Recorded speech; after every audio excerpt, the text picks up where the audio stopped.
کہ اللہ فرماتا ہے کہ ہم تم سے قیامت کے دن جوانی کا حساب لیں گے۔ ثم لتسألن یومئذ عن النعیم۔ علماء جانتے ہیں کہ قرآن کی ایک ایک آیت کی 70 ہزار تفاسیر ہیں۔ امام عبدالوہاب شعرانی نے اپنی کتاب میں لکھا کہ ایک ایک آیت کی 70 ہزار تفاسیر ہے۔ تو اللہ رب العزت کا یہ کلام ہے۔ بلکہ ایک بات یہاں عرض کر دوں، اگر کسی کو اس بات پہ یقین نہیں آتا، وہ علم تفسیر نہیں جانتا، تو اس کو بتا دوں جو ہمارے اسکول کالج پڑھنے والے بچے ہیں، ارے میرے بھائی، جب غالب اور اقبال کے شعر کی معنویت کا یہ عالم ہے کہ ہر پروفیسر اپنے انداز میں اس کی تشریح کرتا ہے اور نیا معنی بیان کرتا ہے، جب مخلوق کے کلام میں اتنا معنی نکل سکتے ہیں تو خالق کے کلام کی معنویت کا عالم کیا ہوگا، میرے اللہ کے کلام کی شان کا عالم کیا ہوگا۔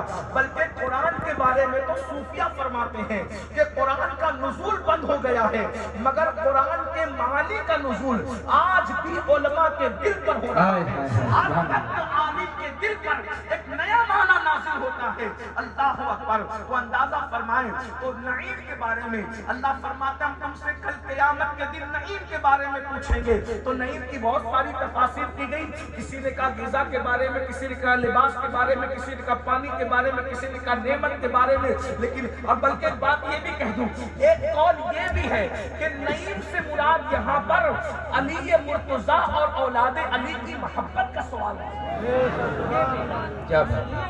یہ نعمت عظمیٰ ہے۔ پوچھا جائے گا کہ ہم نے تمہیں آل رسول دیا تھا، تم نے ان کی محبت کی تھی یا نہیں؟ سبحان اللہ۔ لیکن یہ قول اس وقت میرے حوالے سے، میرے عنوان کے حوالے سے نہیں، میں اس کو یہی چھوڑتا ہوں۔ ثم لتسألن یومئذ عن النعیم، ثم لتسألن یومئذ عن النعیم۔ ہم تم سے قیامت کے دن نعیم کے بارے میں، یعنی تمہاری جوانی کے بارے میں پوچھیں گے کہ تم نے اپنی جوانی کے دن کیسے بتائے، تم نے اپنی جوانی کی راتیں کیسے بتائی، تم کس طریقے سے راتوں کو بتاتے تھے۔ یہاں بیٹھے ہوئے یہ ہزاروں کا مجمع جو عرس قادری کریمی میں حاضر ہے، تھوڑا تصور کر لیں، میں بھی اور آپ بھی، میرے بھائی، ہم نے جوانی کی راتیں کیسے گزاری، یہ جوانی کی راتیں کیسے گزار رہے ہیں۔ اگر اپنا باپ ہم سے پوچھ لے ہفتے بھر کی راتوں کا حساب دے کہ تو نے راتیں کیسے گزاری، تو کیا اپنے ابا کو ہم ہفتے بھر کا حساب دے سکتے ہیں؟ جب ابا کو حساب ہفتے بھر کا نہیں دے سکتے تو پوری جوانی کا حساب اللہ کے دربار میں کیسے دیں گے؟ ہاں ہاں، یہی کہو گے اللہ سے، رب کی بارگاہ میں یہی کہو گے، اے میری قوم کے جوانوں، اگر اللہ پر ایمان رکھتے ہو، رسول اللہ پر ایمان رکھتے ہو، یوم آخرت پر ایمان رکھتے ہو، مرنے کے بعد اٹھنے پر یقین رکھتے ہو، حساب و کتاب پر یقین رکھتے ہو، تو تھوڑا تصور کرو، اللہ کی بارگاہ میں یہی کہو گے کہ رات کے 3 بجے تک زنا کی فلمیں دیکھتے تھے، ہاتھ میں موبائل ہوتا تھا اور زنا کی فلمیں دیکھتے دیکھتے آنکھیں بند ہو جاتی تھی، یہی اللہ کی بارگاہ میں جواب دو گے؟ کانوں میں ایئر فون لگا کر گانے سنتے تھے اور آنکھ لگ جاتی تھی، یہی اللہ کی بارگاہ میں جواب دو گے؟ ہر گزرنے والی لڑکی کو، اس کے حسن کو پاپ کی نظر سے دیکھتے تھے، یہی اللہ کو جواب دو گے؟ ذرا بتاؤ تو صحیح، اگر اللہ فرمائے گا اتنا خوبصورت حسن محبوب میں نے تمہیں دیا تھا، اتنا خوبصورت محبوب میں نے تمہیں دیا تھا، اس محبوب کو چھوڑ کر جو میرا محبوب تھا تم نے ناپاک ہونے والی عورتوں کو دل دیا تھا، یہی دل کی قدر تھی۔ اللہ اکبر۔ ارے کہاں وہ حسن کامل جس کو خالق بھی پسند کرتا ہے، مخلوق بھی پسند کرتی ہے، بلکہ حسن مصطفیٰ کا عالم تو یہ ہے کہ اللہ اکبر، انبیاء کا حسن بھی حسن مصطفیٰ کی طرح نہ ہو سکا۔ حسن یوسف وہ ہے جس نے مصر کی چند عورتیں فدا ہو گئی، اور حسن مصطفیٰ وہ ہے کہ خالق بھی جس سے پیار کرتا نظر آتا ہے۔ کیا حسن ہے اے سید ابرار تمہارا، کیا حسن ہے اے سید ابرار تمہارا، اللہ بھی ہے طالب دیدار تمہارا، اور کیوں دین کے مشتاق نہ ہو حضرت یوسف، اللہ کا دیدار ہے دیدار تمہارا۔ نعرہ تکبیر، نعرہ رسالت۔ اتنا خوبصورت رسول کسی کو وہیں رکھے بھیا، انعام وہیں رکھے۔ اتنا خوبصورت رسول کسی کو ملے، کیا بات ہے، اور وہ اس رسول کو چھوڑ کر کسی اور سے پیار کرے، یہ نبی پہ ظلم نہیں ہے؟ اللہ لوگ کہتے ہیں ہم پہ ظلم ہو رہا ہے، میں نے کہا تم نبی پہ ظلم کر رہے ہو، تم پہ ظلم نہیں ہوگا تو ظلم کس پہ؟ اللہ اللہ۔ اس لیے کہ ظلم کا مطلب گالی دینا ہی نہیں ہوتا، ظلم کا مطلب مارنا ہی نہیں ہوتا، ظلم کا مطلب کچلنا ہی نہیں ہوتا، ظلم کا مطلب بھوکے رکھنا ہی نہیں ہوتا، بلکہ